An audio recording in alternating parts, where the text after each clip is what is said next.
Have you seen those internet memes that are kind of like expectation reality?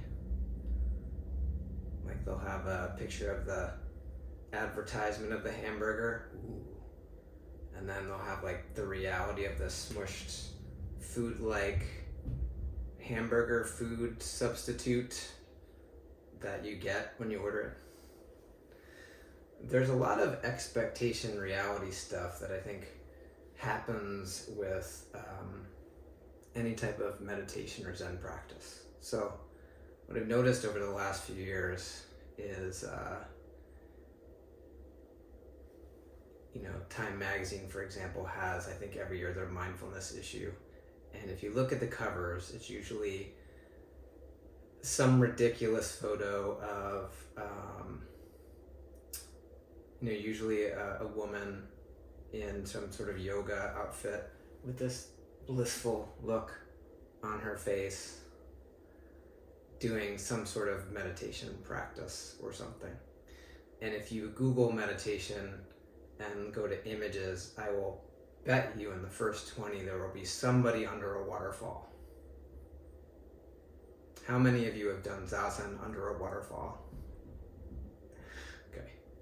So my wife and I have this kind of running joke about this expectation and reality thing around meditation and Zen and all that. And we, her and I, love to go on hikes, especially hikes that have nice vistas and views. And almost all the time when we get to the top, she's like, "Do you want to, get into a meditation posture, and I'll take a cheesy picture of you?" And I'm like, no, I'm not going to do that.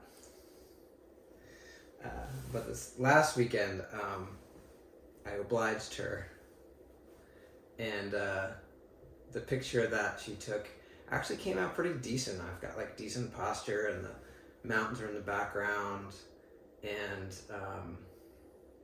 afterwards I doctored the picture up, and I in Apple photos you can make little stickers. So I've got a little picture of my dog sitting next to me, and a cartoon fox and a dragon in the sky. I'll include that picture when I post this video. So there's sort of this expectation, I think, we have of Zen practice, and we have expectations in life. We have dreams. We have things that we hope will happen, or ways that we think we will be. And as Nishijima put it, and maybe this is a little harsh for Monday morning, but Nishijima Roshi said, the first noble truth is essentially the realization that we will never get what we want. That no matter what we do, our dreams will never be fulfilled. That doesn't mean good things won't happen to us in life. It just means that the things we think will happen and the dreams we have won't ever pan out to be the way we think they're going to be. And when we grasp after specific scenarios, experiences, we're almost always guaranteed to be disappointed. And when we get the things that we think we want, we realize we don't want them, or they're not as great as we thought they would be, or interest and sort of fulfillment in that thing won't last forever.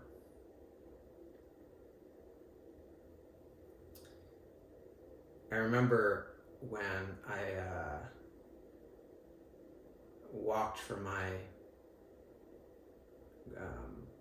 graduation, when I received my doctorate, and I worked really hard for that. Graduate school is not easy. And I remember thinking when back when I applied to graduate school, what I thought I was going to be like to be called doctor. By the way, I'm not a real doctor. I'm a psychologist, not an MD, so I always laugh when people call me doctor. But I remember walking across the stage that day, and the ceremony is a big deal. You wear the fancy robes, and they put the doctoral hood over your head, and they call you, doctor. They call me Dr. Santinello for the first time. I dreamed about that moment. And what I realized is when that hood went over my head and I heard Dr. Santinello, I felt nothing. Except maybe a little bit awkward, wearing these silly academic robes with this ridiculous hat. And that night I cried myself to sleep. And in my head, I just kept thinking it didn't work. It didn't work. Getting this doctorate didn't work. My dreams have not come true. In fact, I had a lot of nightmares now. I had to do this work and people were counting on me and all that. Actually, it's not that bad. I really like my job. But it wasn't what I expected. And the First Noble Truth is all about confronting the reality that our dreams will never be fulfilled. And even if they are fulfilled in some way, they won't actually satisfy us. And a life that's about grasping after those dreams is a life of suffering. So my wife took this picture of me in the zazen posture on top of this hill. And I have to tell you, I was in my zazen posture for probably about 30 seconds because zazen in boots on a rock is not the optimal way to do zazen. My ankles really bothered me, so I held the position for a minute. Later on, I decided to do some zazen, just at the place we were renting. And it wasn't easy to find a semi-quiet place. And we had our dog with us, and my dog whines if he's not next to me, and if we're in a strange place. So I decided to let my dog hang out with me while I was doing zazen. And I never do that at home because he just wants to be up in my face and wants me to pet him. But it was better to have him with me than him whining in the next room. So get into my posture, and I didn't have my normal cushion, so I had to improvise a little bit. And finally settled down, and Clancy comes and sits in front of me, sits down, starts whining, and then rips a giant fart. And I had to laugh. And then, I got back to my posture, and he laid down next to me, and, I did my 25 minutes.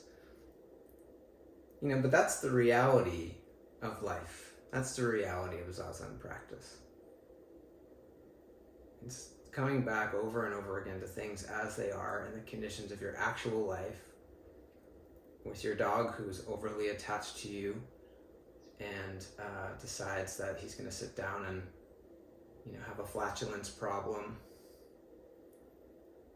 And cushions that are not quite right, but you're going to do the best you can. That's reality.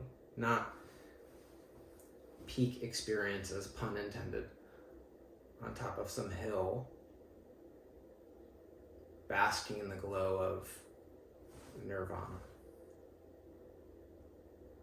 Nirvana is letting go of expectations and just fully being here right now with what is.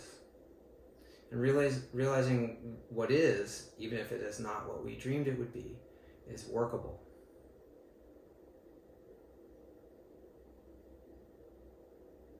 That our actual life, if we settle into it, is workable.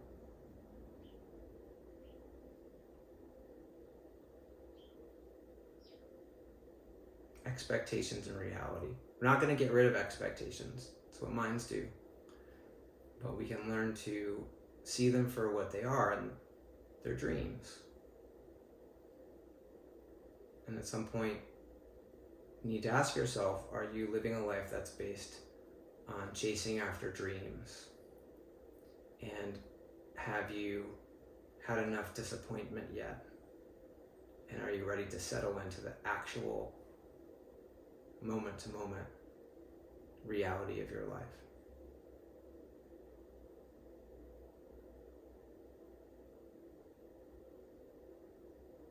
And I think all of us need to make that choice over and over again. But reality is always better than fantasy. At least when we're here in reality, we have a real life right now. So, happy Monday morning. Your dreams will never come true.